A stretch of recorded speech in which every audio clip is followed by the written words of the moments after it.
जी हाँ दोस्तों, ये तो वो हो गया जिसकी कल्पना किसी ने नहीं की थी। ट्रंप से नाराज उनके सांसदों ने ही पार्टी में कर दी बगावत, मीटिंग छोड़ करके निकल गए। जाने वाली है क्या ट्रंप की कुर्सी? स्वागत है आप सभी का। आप देख रहे हैं द राजनीति का विशेष सेगमेंट खबर और विश्लेषण। मैं हूं जब्बार खान।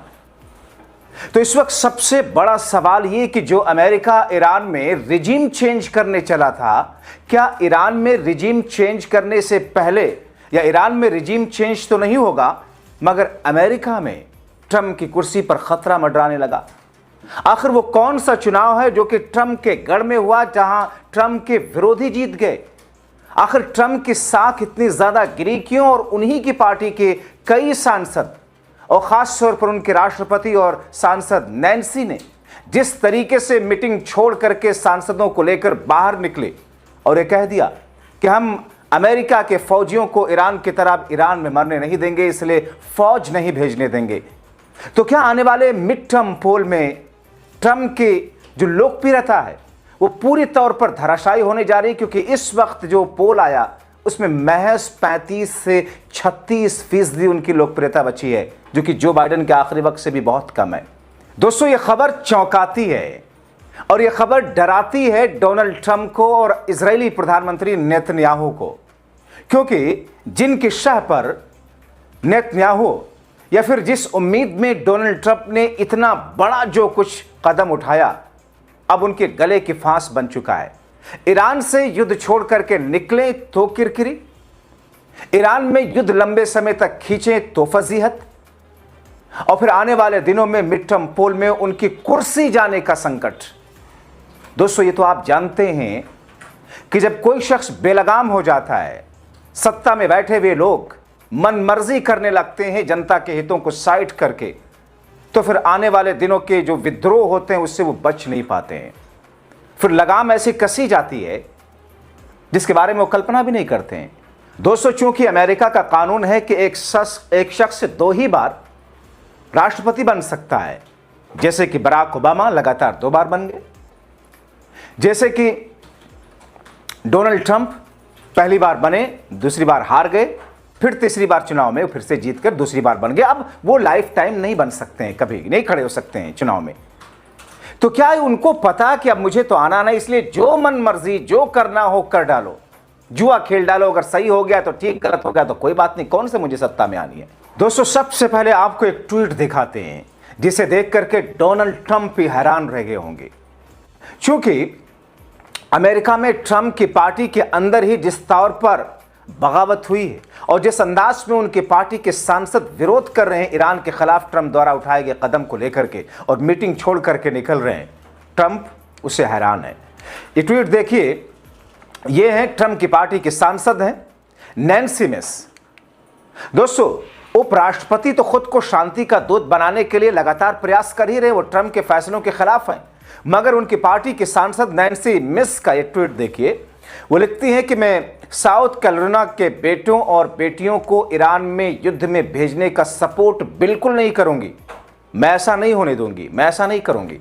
वो आगे लिखती हैं कि आपको लग सकता है कि प्रेसिडेंट ट्रंप अब तक सफल रहे हैं, लेकिन हम वॉशिंगटन वार मशीन को ईरान को दूसरा इराक बनने की इजाजत नहीं दे सकते।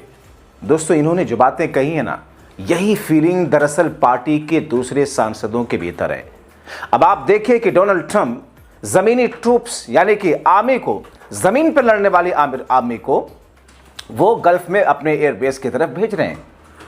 अब ऐसी स्थिति में यानी आमने सामने की जंग होगी। अभी तक जो मिसाइलों के जरिए अटैक होता था या सामने वाले की मिसाइलों को रोकने के लिए इंटरसेप्टर्स के जरिए, रडार्स के जरिए जो कोशिश की जाती थी, अब उसके अलावा ट्रंप जमीनी स्तर पर आमने सामने की युद्ध के लिए एक तरीके से ईरान के खिलाफ प्लान बना रहे थे और गल्फ में अपने एयरबेस पर उन्होंने ट्रूप्स उतारने की कोशिश भी की और उतार भी दिया।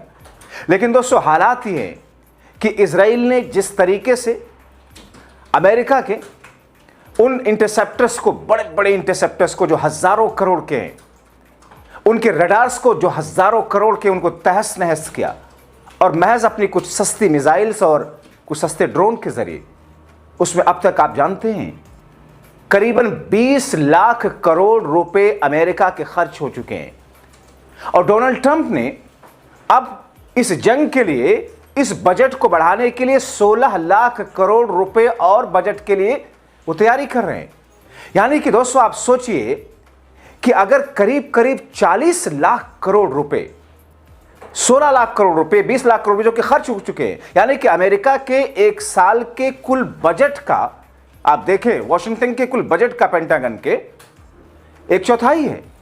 तो फिर कितना भयंकर तरीके से ईरान के खिलाफ डोनाल्ड ट्रंप अमेरिका की आर्थिक स्थिति को नीचे ले जा रहे, क्योंकि युद्ध एक ऐसा दानव है जिसका मुंह इतना बड़ा होता है, जिसमें जितना पैसा ठूसते आप जाइए वो कम होता है। तो ऐसी स्थिति में दोस्तों अब नैन्सी मिस जो है कह रही हैं कि हम इराक की तरह ईरान में वो स्थिति नहीं होने देंगे, अपने फौजियों को नहीं बना। आपको पता है कि इराक में क्या हुआ था, रिजीम वहां चेंज कर दी, अपने फौजियों को डाला, कितने फौजी अमेरिका के इराक में मारे गए थे। और वो स्थिति अब तक करीब 100 फौजी के आसपास ऐसी खबरें हैं कि अमेरिका के ईरान के बाद युद्ध में मारे जा चुके हैं, जिसकी जानकारी मीडिया को, अंतर्राष्ट्रीय मीडिया को अमेरिकी जो प्रशासन है वो नहीं देता है। कई बार वहाँ की मीडिया ने पूछा भी कि हमको जानकारी दी जाए, वहाँ के विपक्ष ने पूछा, नहीं दे रहे हैं, क्योंकि ट्रंप के खिलाफ में एक पूरा मूवमेंट अमेरिका के अंदर तैयार हो रहा दोस्तों। अब ऐसी स्थिति में एक और स्थिति और हो गई, ईरान से जुड़े हैकर्स ने FBI डायरेक्टर्स काश पटेल के पर्सनल ईमेल अकाउंट में सेंध लगा दी है। यानी कि अमेरिका क्या कर रहा है, वहां की जो एजेंसी है FBI के डायरेक्टर्स के ईमेल किस तौर पर उनके और व्हाइट हाउस के बीच में आदान प्रदान है ईमेल का, उसकी में सेंध लगा करके ईरान ने एक बहुत बड़ी उपलब्धि हासिल कर ली। यानी कि वो जानकारी जो स्ट्रेटेजिकली अमेरिका उस लेवल पर तैयार कर रहा था। दूसरी तरफ चाइना, जैसा कि मैंने कल आपको दिखाया था, किस तौर पर समुद्र के स्तर पर उसने अपने हैकर्स के माध्यम से या समुद्री माध्यम से चारों तरफ से घेरने की कोशिश कर रहा है। यानी कि ईरान के खिलाफ डोनाल्ड ट्रंप का यह कदम अब उनके गले की फांस बन चुका है। तो नैन्सी मिस जिन्होंने सीधे सीधे यह कह दिया, और दरअसल एक मीटिंग हो रही थी अमेरिका में, वहां की सरकार अपने सांसदों को मीटिंग करके उसमें ब्रीफ करती है कि अब तक क्या हुआ युद्ध के बारे में, कहां तक हम पहुंचे, कितनी दिक्कत हो रही है, क्या परेशानी हो रही है, या फिर हम क्या करने वाले हैं। उस सीक्रेट मीटिंग में उनके कई सांसद उस मीटिंग छोड़कर को बाहर निकल गए। जेडी वेंस जो अमेरिका के उपराष्ट्रपति हैं, जेडी वेंस भी इस बीच में अमेरिका के राष्ट्रपति डोनाल्ड ट्रंप की उस लाइन पर चलते हुए नहीं दिखाई दे रहे, और वो भी दरअसल इस युद्ध को लेकर के, इसे विराम की पोजीशन को, उस स्थिति को लाने के लिए, उत्पन्न करने के लिए उस पर कोशिश करते हुए दिखाई दे रहे। यानी कि ना तो आपके उपराष्ट्रपति आपके साथ खुल करके साथ में कदम से कदम मिला करके चलते हुए दिखाई दे रहे, ना ही आपकी पार्टी के सांसद।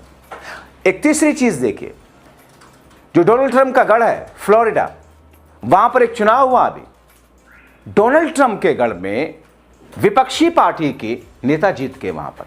ये तो वैसे ही है जैसे भारत के अंदर, वाराणसी के अंदर प्रधानमंत्री नरेंद्र मोदी के गढ़ में जाकर के राहुल गांधी का कोई सांसद जीत जाए, कोई प्रत्याशी जीत जाए।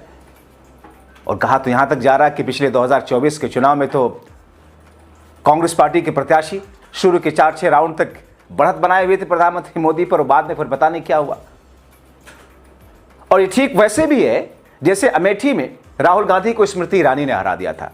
अमेठी जो कि कांग्रेस नेहरू गांधी परिवार का गढ़ रहा है, वहां स्मृति ईरानी का हराना, इसका मतलब यह है कि उस नेता के खिलाफ एक बहुत बड़ा एंटी इनकम्बेंसी मूवमेंट वहां चला, या कुछ ऐसा हुआ। यानी कि एक ऐसा नेता जिसके पीछे खड़े होकर के विधायक और सांसद सुरक्षित महसूस करते हैं कि हम इनके साथ में पीछे खड़े रहेंगे तो जीत जाएंगे, और अगर उन्हीं के गढ़ में उनके विरोधी जीतने लगे तो फिर स्थिति हो क्या सकती है, आप इस बात का अंदाजा लगा सकते हैं। और यही हुआ डोनाल्ड ट्रंप फ्लोरिडा में, वहां पर विरोधी जीते। और दूसरी चीज है, अभी आने वाले दिनों में अमेरिका में दोस्तों मिड टर्म पोल भी होता है, ताकि स्थिति स्पष्ट हो सके कि क्या हो रहा है। अगर यही स्थिति रही, क्योंकि आपको एक पोल के बारे में बताएं कि डोनाल्ड ट्रंप की लोकप्रियता को लेकर के जो नतीजा आया है, उसमें महज 35 से 36% ही डोनाल्ड ट्रंप की लोकप्रियता है। यानी कि कम, बहुत कम। यानी कि जो बाइडेन जो आखिरी वक्त में उनकी लोकप्रियता घटी थी, इससे 35 से 36% से ज्यादा तो उनकी भी थी। तो फिर ऐसी स्थिति में अगर मिड टर्म पोल में डोनाल्ड ट्रंप की लोकप्रियता जो कि अभी 35% 36% दिख रही है, मिड टर्म में अगर डोनाल्ड ट्रंप की पार्टी मुंह की खाती है तो इंपीचमेंट भी हो सकता है और वहां विपक्ष इंपीचमेंट ला करके इनको कुर्सी से हटा सकता है। तो जो सपना पाले हुए थे कि ईरान के अंदर हम रिजीम चेंज करेंगे, रिजीम चेंज तो नहीं कर सके और शायद ना ही कर सकते हैं डोनाल्ड ट्रंप, क्योंकि इराक नहीं है। इराक में 90 के दशक में उस दौर में आपने किया था जब किसी तरह की तैयारी कोई उनके पास में नहीं थी, और अब 25 से 30 वर्षों में ईरान ने खुद को तैयार किया है।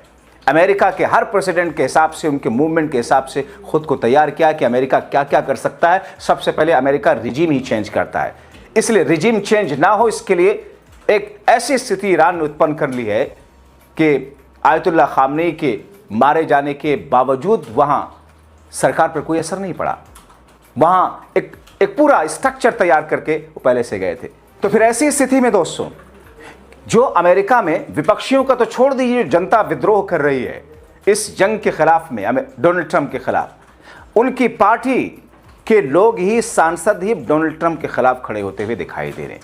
तीसरी तरफ जिस अंदाज में FBI के डायरेक्टर के ईमेल अकाउंट में जिस अंदाज में सेधमारी की गई, इस वक्त डोनाल्ड ट्रंप क्या करेंगे उनको कुछ सूझ नहीं रहा।